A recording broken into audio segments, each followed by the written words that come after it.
Hello friends, कैसे हैं आप सब। उम्मीद है आप सब खैरियत से होंगे। दोस्तों, आज की इस वीडियो में मैं आपको बताने वाला हूँ 3D Max के अंदर एक्सटीरियर की सेटिंग किस तरह की जाती है और किन बातों का ख्याल रखते हैं और कौन कौन सी लाइट हम इसके अंदर यूज़ करते हैं। ठीक है, ये एडवांस सेटिंग है तो इसको कोई भी बिगनर्स भी यूज़ कर सकता है और जो प्रोफेशनल है वो तो खैर सब जानते ही हैं। तो हम किस तरह की सेटिंग यूज़ करते हैं वो मैं आज आपको दिखाने वाला हूँ, और किस तरह का सन जो है वो हम लगाते हैं और किस तरह की डोम लाइट जो है वो हम लगाते हैं। ठीक है, अगर आप ये सब समझना चाहते हो तो बने रहिए इस वीडियो में मेरे साथ आखिर तक। ठीक है, तो चले सबसे पहले शुरू करते हैं। मैं ये आपको मॉडल दिखाना चाहता हूँ। ये मेरे पास मॉडल है। इसी मॉडल के मैं पहले कई वीडियो बना चुका हूँ और अब 3D Max के ऊपर मैं आपको इसके बारे में बताता हूँ। ठीक है, तो सन देखें, मैंने जो सन इस्तेमाल किया है, सन की डायरेक्शन को क्या रखा है। ये सन जो है इसकी डायरेक्शन को मैंने कुछ इस तरह से दिया है। ठीक है, टॉप से अगर मैंने देखें तो खैर सन की डायरेक्शन आप कहीं भी रख सकते हैं। वन दबाते तो इसके पैरामीटर्स ओपन हो जाएंगे। तो पैरामीटर्स के अंदर आप सेटिंग देख लीजिए मैंने क्या की हुई है। और इंटेंसिटी मल्टीप्लायर तो आपको सबको पता ही होगा कि उस पर पड़ने वाली रोशनी, जो भी हमारे ऑब्जेक्ट पे पड़ रही है उस पर पड़ने वाली रोशनी। और सेकेंडली दूसरी चीज़ ये साइज़ मल्टीप्लायर का काम क्या करता है कि जो भी हमारा सन का शेडो है वो ब्लर होके आएगा, यानी वो बिल्कुल शार्प नहीं होगा। जैसे शार्प बिल्कुल एक एजेस नज़र आते हैं तो वो बिल्कुल शार्प नहीं होगा। अगर आपको अपने सीन के अंदर रियलिस्टिकपन लाना है तो रियलिटी लाने के लिए आपको हमेशा मल्टीप्लायर का साइज़ जो है वो इंक्रीज़ करना होगा। ठीक है, अब जैसे मैं यहाँ पर 5 कर लेता हूँ। ठीक है, अगर आप देखेंगे जैसे कोई भी सन का शेडो जो है मेरा, तो उसकी एजेस जो होंगे वो थोड़े ब्लर से आएंगे और उसके अंदर रियलिस्टिक फील आएगी। और इंटेंसिटी जो मैंने रखी हुई है वो रखी हुई है 0.09, तो मैं इसको कर लेता हूँ 2। ठीक है, अब इसको पहले रेंडर करके देखते हैं। अभी मैंने असाइन रेंडर में वीडियो को अप्लाई मेरे ख्याल में शायद नहीं किया है, तो देख लेते हैं क्या रिज़ल्ट आता है अभी। उसके बाद फिर मैं आपको दिखाता हूँ।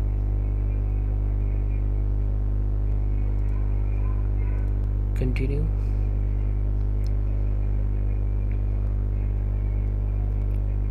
बहुत बुरा सा रिज़ल्ट आने वाला है अभी इस टाइम पे, क्योंकि वीडियो इंजन को जो है वो मैंने अभी स्टार्ट नहीं किया है। ठीक है, मेरे ख्याल में शायद कोई प्रॉब्लम सर ये। ठीक है, अब मैं ये देखें,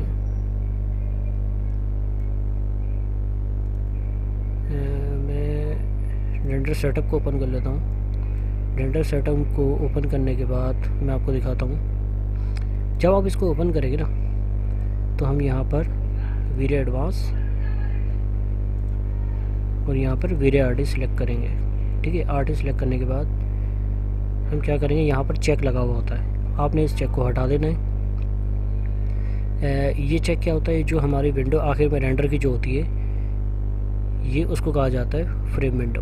ठीक है, हम यहाँ से बंद कर रहे हैं लेकिन हम बफर फ्रेम से ऑन करेंगे, क्योंकि उसी के अंदर हम उसके एक्सपोजर को और ब्राइटनेस को कंट्रोल कर सकते हैं। ठीक है, अब हमने यहाँ से ये बंद कर दिया है। नेक्स्ट पार पे आते हैं। ये रहा बफर, फ्रेम बफर कहा जाता है इसको, वीडियो फ्रेम बफर। इसको हम करेंगे इनेबल। इससे क्या होता है, इनेबल करने से हमारा सीन जो है, ठीक है, उसके अंदर एक्सपोजर को जब फाइनली विंडो रेंडर हमारा हो रहा तो उसके हम एक्सपोजर और ब्राइटनेस को कंट्रोल कर पाएंगे। ठीक है, वीडियो ग्लोबल स्विच, इसको आप ऑफ रखना है। इससे क्या होगा कि आपकी रेंडर का जो भी उसके ऊपर पड़ने वाली रोशनी है ये उन सबको ब्लेंड करके एक हर तरह की रोशनी आपके ऑब्जेक्ट पे जितना भी क्राइटेरिया उसके ऊपर बराबर फेंकेगा। देन उससे नीचे आते हैं टाइप आपने क्या रखना है, DMC।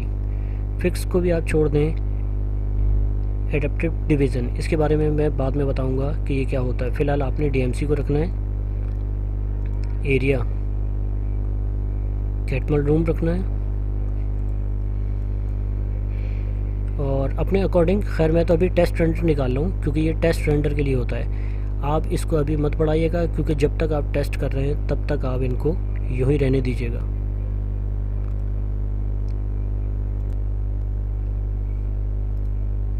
ठीक है, तो आपने यहाँ से कैटमल रूम ले लेना है। ठीक है, वीरे एडेप्टिव DMC इमेज सैम्पलर, ये आपने कब इंक्रीज़ करना है याद रखें, ये आपने इंक्रीज़ तब करना है कि जब आप फाइनल रेंडर निकालोगे। जब तक आप टेस्टिंग पे लगाए हुए हैं इसको ऐसे ही रहने दीजिए। थोड़ी सी इसकी वैल्यूज़ जो है वो आप बढ़ा सकते हैं टेस्ट रेंडर के लिए। मिनिमम सब डिवीज़न, इसका मतलब ये है मिनिमम सब डिवीज़न जो भी आपके कलर की नॉइस होगी ये उसको कंट्रोल करता है, और मैक्सिमम सब डिवीज़न भी वही काम करता है। तो आपने इनको अगर आप हाई रेजोल्यूशन पे निकालना चाहते हैं या रेंडर की अच्छी क्वालिटी लाना चाहते हैं तो आप इसको 3 रख दें और इसको आप 13 रख सकते हैं। लेकिन अभी मैं क्योंकि टेस्ट रेंडर में आपको दिखा रहा हूँ तो इसको अभी मत छेड़िएगा। यहाँ से इसका टिक जो है वो हटा दें, यहाँ से चेक हटा दें। इन्वायरमेंट क्या काम करता है, जो भी हमारा बैक पे जो भी हमारा एक सीन है ये सब उसके लिए जो है वो वर्क कर रहे होते हैं। तो हम सबसे पहले यहाँ पर चेक लगा देते हैं। असल में आपने देखा होगा कि अक्सर वक्त में ऐसा होता है कि हमारे गिलास के अंदर हमारा स्काई शेड नहीं आ रहा होता। उसका रीज़न ये होता है कि हमारा रिफ्लेक्शन एनवायरनमेंट ओवरराइड जो है, अक्सर लोग इस पर भी टिक लगा दिया करते हैं। ठीक है, तो आपने याद रखना है इस पर टिक नहीं लगाना, सिर्फ पहले वाले ही पे ही लगाना है। ठीक है, इस पे टिक लगा दें और इस पे टिक लगा दें। सब pixel mapping, claim output, claim level. ठीक है, इन दोनों पे आपने जस्ट टिक लगा देना और कुछ भी नहीं करना है। गेमा आपने 2.2 रख लेना है। ठीक है, यहाँ से आके आप राइनहार्ट को सिलेक्ट कर लें, कैमरे के अंदर आएँ, डेप्थ ऑफ फील्ड इसको ओके करें, गेट फ्रॉम कैमरा इस पर क्लिक कर दें। ठीक है, अब आगे बढ़ते हैं। आपने वीरे इनडायरेक्ट इल्यूमिनेशन GI को ऑन कर दें और लाइट कैश यहाँ पर चेक लगा दें और इसको एरिडेंस मैप ऐसे रहने दें। इसका मतलब ये होता है कि जितनी भी ओवरऑल लाइट है उन सबको ये मैनेज करके आपके सीन के ऊपर बराबरी इक्वल जो है वो फेंकेगा। ठीक है, नीचे आते हैं। जब तक आपका टेस्ट रेंडर है आप इसको लो पे ही रखें। जब आप बिल्कुल आपका इमेज क्लियर हो जाए, आप समझते हैं कि हाँ हाई राइस रेंडर दे देना चाहिए, तो आप इसको हाई पे लगा दें, मीडियम पे लगा दें, अपने अकॉर्डिंग इसको सेट कर सकते हैं। ठीक है, वीडियो लाइट कैश पे ये वाला चेक बंद कर दें, यहाँ चेक लगा दें और इस जगह चेक लगा दें। क्योंकि मैं ये टेस्ट रेंडर निकालूँ, मैंने आपको पहले भी बताया, तो आप इसको 250 रख लें। नहीं तो जैसे ही आप बड़ा रेंडर निकालना चाहते हैं, आप सेटिस्फाई हो जाएं कि आपका रेंडर ओके है, तो आप इसकी वैल्यू को बढ़ाकर 1200 से 3000 तक रख सकते हैं। और आगे आते हैं एडेप्टिव अमाउंट, इसको आप जितना कम रखेंगे उतना ही अच्छा होगा और नॉइस को भी जितना कम रखेंगे उतना ही बेहतर होगा। ठीक है, ये आपने सेटिंगें देख ली और बहुत ध्यान से आप सेटिंगें देखिएगा बस। ठीक है, ये तो हमारी सेटिंग्स हो गई। लाइट के बारे में कहा जाता है कि हम लोग सिर्फ सन को यूज़ करते हैं, सिर्फ हमने सन यूज़ कर लिया और हम समझते हैं कि हमारे सीन के ऊपर जो लाइट है वो प्रॉपर्ली और सही तरीके से आएगी। ऐसा नहीं है। मैं आपको दिखाता हूँ कि मैंने यहाँ पर एक और भी लाइट यूज़ कर रखी है। शिफ्ट G से मैं सॉलिड ऑब्जेक्ट को हाइड कर रहा हूँ, तो ये मैं आपको दिखाता हूँ कि यहाँ पर मैंने डॉम लाइट का भी इस्तेमाल किया हुआ है। ठीक है, डॉम लाइट क्या करती है, ओवरऑल आपके सीन पे एक स्मूथ लाइट जो होती है, स्मूथ लाइट को वो आपके सीन पे गिराती है, जिससे आपका सीन काफ़ी अच्छा रिज़ल्ट जो है वो उसका आता है। ठीक है, क्योंकि सन जो है, सन टोटली आपके सीन पे जो है वो येलो कलर की लाइट फेंकना शुरू कर देगा, तो इसलिए हम डॉम लाइट का इस्तेमाल करते हैं। और याद रखिए जब डॉम लाइट लगाएं तो आप यहाँ से इसको इनविजिबल कर दें। 30 इसका एवरेज है, मैं मल्टीप्लायर जिसको कहा जाता है, ठीक है। अब ये हो गया।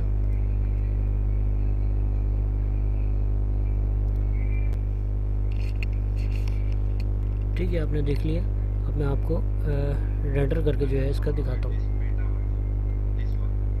ये मैंने रेंडर पे लगा दिया और अब आप देखेंगे इसका एक रिज़ल्ट। ये इसकी एक्सटीरियर सेटिंग है जो कि मैंने आपको बताई है। मोस्टली केसेस में यही सेटिंग यूज़ होती है और उसके बाद एडोब फोटोशॉप के ऊपर उसको ले जाके फिनिश किया जाता है। मोस्टली केसेस में यही इसी सेटिंग का इस्तेमाल किया जाता है। और जैसे कि मैंने आपको बताया था कि वीडियो बफर फ्रेम क्या होता है, तो वीडियो बफर फ्रेम इसको कहते हैं। ये आप जो विंडो देख रहे हैं इसको कहा जाता है वीडियो बफर फ्रेमिंग। और इसका रिज़ल्ट आप देख रहे हैं। वीडियो बफर का मैंने आपको क्यों कहा था, आप ये देख रहे हैं कि बिल्कुल कॉर्नर पे, ये कॉर्नर पे एक बॉक्स नज़र आ रहा है, शो करेक्शन कंट्रोल, ठीक है। इस पर आप चेक लगाएंगे तो ये एक देखें आप कलर करेक्शन, यहाँ पर एक बार ओपन हो गई। और इसको ऑन करने के लिए यूज़ एक्सपोजर करेक्शन, इसको भी ऑन करना है आपने। जब ये दोनों ऑन हो जाएंगे तो आप यहाँ से कलर करेक्शन जो है वो कर सकते हैं। यानी ये देखें एक्सपोजर आप कम ज़्यादा बढ़ा सकते हैं, ठीक है। फिर और बैलेंसिंग के लिए आपने यूज़ कलर कर्व करेक्शन, यानी कर्व क्या है, ये चीज़ यहाँ पर आए और आपने इधर से इसको थोड़ा सा कंट्रोल कर लिया। और आप देख रहे हैं कि ये एक एक्सटीरियर का रेंडर आया जो काफ़ी क्लियर है और काफ़ी अच्छा किस्म का रेंडर जो है वो आया है, ठीक है। और मैंने जो आपको इससे पहले वीडियो में बताया था HDRI टूल के बारे में, तो आप उसका इस्तेमाल करते हुए इस रेंडर को मज़ीद और भी खूबसूरत बना सकते हैं। ज़रूरी नहीं कि आप इसी की सेटिंग को जो है वो इस्तेमाल करें, यानी इसके डिफ़ॉल्ट फीचर जो है उनको इस्तेमाल करें, बल्कि आप HDRI इस बैक स्काई जो है इसके ऊपर भी इस्तेमाल कर सकते हैं और बहुत ही ज़बरदस्त सा इसके ऊपर इफ़ेक्ट पड़ेगा HDRI टूल की मदद से। मैं डिस्क्रिप्शन में उसका लिंक दे दूँगा और मेरी वीडियो के ऊपर भी जो कार्ड है उसके ऊपर भी मैं HDRI टूल के बारे में मैंने वीडियो बनाई है, उसका लिंक भी मैं आपको दे दूँगा। आप वहाँ से जाके देख सकते हैं और उसी की डिस्क्रिप्शन में भी आपको लिंक मिल जाएगा, वहाँ से जाके आप HDRI टूल को डाउनलोड कर सकते हैं, ठीक है। अब आप इनको अपनी अकॉर्डिंग सेट कर सकते हैं, ठीक है। तो उम्मीद है आपको ये वीडियो पसंद आई होगी, ये ट्यूटोरियल पसंद आया होगा। जो भी मैं आपको समझाना चाह रहा था ये आपके दिमाग में आ गया होगा कि किस तरीके से हमें काम करना है, किस तरीके से हमें सेटिंग को समझना है, ठीक है। और इसी तरह अगर आप चाहते हैं कि मैं इसी तरह की अच्छी अच्छी वीडियोस जो है वो आपके लिए यूज़फुल वीडियोस लेके आता रहूं, तो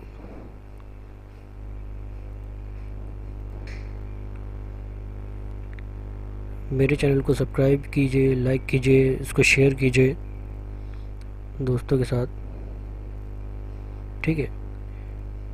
बस इसी वीडियो के साथ इजाज़त चाहता हूँ, मिलते हैं किसी नेक्स्ट वीडियो में। अल्लाह हाफ़िज़।